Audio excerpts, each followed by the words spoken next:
Dans la région du Sud-Ouest, nous avons comme objectif la production de 450 000 tonnes de production cette année. Mais il faut reconnaître que dans cette région, la campagne est assez bonne. Assez bonne pourquoi? Parce que nous avons vu que déjà au niveau du maïs, il n'y a pas de problème. Les gens ont commencé déjà à récolter. Au niveau aussi du coton, il n'y a pas de problème. Mais il reste essentiellement les céréales, c'est-à-dire le sorgho. Et le sorgho aussi, si nous avons 2 ou 3 pluies, ça peut rentrer, vraiment ça peut être bien. Au niveau du riz, également, il n'y a pas de problème parce que, comme vous le savez, la région du Sud-Ouest, il y a près de 70 000 hectares de bas-fonds aménageables. Et là où ça a été aménagé en riz, c'est des bas-fonds où quand même il y a eu des techniques qui ont été adoptées. Il y a la technique que j'appelais la technique de la Fondation Dreyer, qui est une bonne technique aussi, qui pourrait être vulgarisée dans d'autres bas-fonds. Il y a également des techniques qui ont été mises en place par les projets et programmes du ministère et cela permet de produire quand même du riz de bonne qualité. Mais également, ces types d'aménagements permettent de pouvoir gérer rationnellement l'eau et de faire en sorte que même au-delà de 10 jours de sécheresse, ces bas-fonds se comportent bien.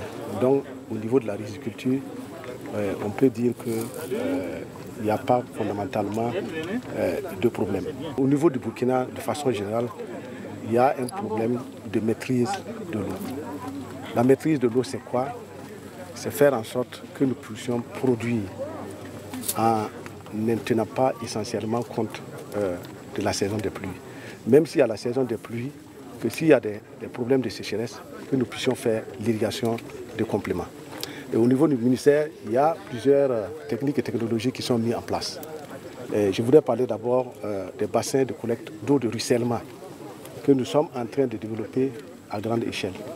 On doit pouvoir arroger un champ même s'il y a la sécheresse. Parce que sociologiquement, il y a des producteurs qui n'entendent pas le faire. Mais je pense que ce n'est pas l'éducation, c'est de faire en sorte que tout le monde puisse comprendre que tant qu'on ne va pas adopter ces différentes techniques de maîtrise de l'eau, nous allons avoir des difficultés. Donc nous voulons lancer un mot d'ordre à tous les producteurs de pouvoir vraiment s'approcher des services techniques pour pouvoir bénéficier des bassins de collecte d'eau de ruissellement. Parce qu'avec ces bassins, on peut, lorsqu'il y a des poches de sécheresse, à partir de petites motopompes simples, pouvoir irriguer les parcelles et achever le développement des plants. Parce que vous voyez, aujourd'hui, on dit qu'il nous reste 2 ou 3 pluies pour pouvoir assurer la maturité des plants. Si ces pluies ne viennent pas, ça va être difficile. Donc il faut que tout le monde mette dans les habitudes vraiment cette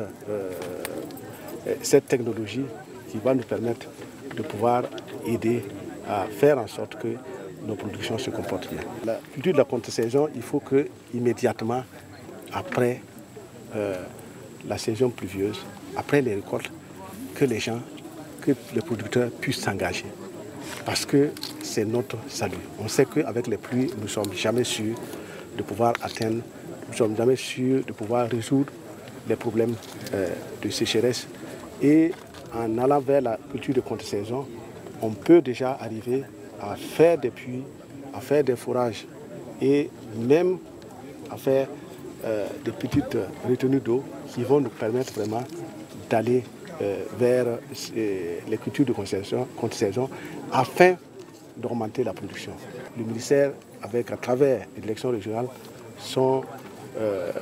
est prêt. Le ministère est prêt pour les accompagner dans cette dynamique.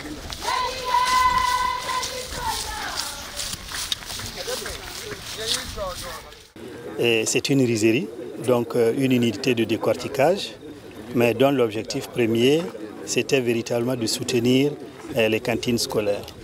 Tout est parti de l'idée que M. Dreyer, en s'installant ici et en créant l'ONG, a voulu commencer par soutenir l'éducation, qui est quand même un maillon essentiel dans le développement d'une région. Et en voulant soutenir les cantines, il a été confronté à deux problèmes essentiels. D'abord, la disponibilité des denrées. Et vous le savez, dans les cantines, une des denrées essentielles, c'est le riz. Donc il fallait d'abord disponibiliser le riz. C'est pourquoi l'idée est venue de construire dans un premier temps un barrage. Et ce barrage nous permet donc d'irriguer environ 23 hectares. Mais produire du riz sur 23 hectares, avec ça, on ne va pas très très loin.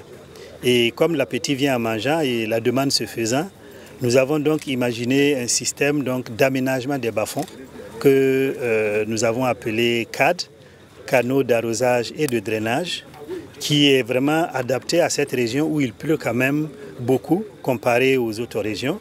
Une fois que la question de la production du riz a été résolue, on a été confronté à un deuxième problème. C'est-à-dire, pour avoir le riz, il faut le décortiquer, mais aussi, et comme il s'agit de soutenir les enfants, on a voulu plutôt faire du riz étuvé, qui, du point de vue de la valeur nutritionnelle, est quand même nettement plus importante. Donc, c'est pourquoi la question de la production de la chaleur s'est posée. Et là, très rapidement, on s'est dit non, on ne peut pas utiliser les énergies traditionnelles telles que le bois, parce que nous allions contribuer à déboiser massivement. Et c'est là que nous nous sommes orientés vers le solaire. Et nous avons fait la démonstration ici qu'avec ces panneaux solaires, ces paraboles, nous pouvons facilement produire une énergie équivalente à plus de 100 kW et qui nous permettent d'étuver, et si nous le voulons, près de 4 tonnes de riz par jour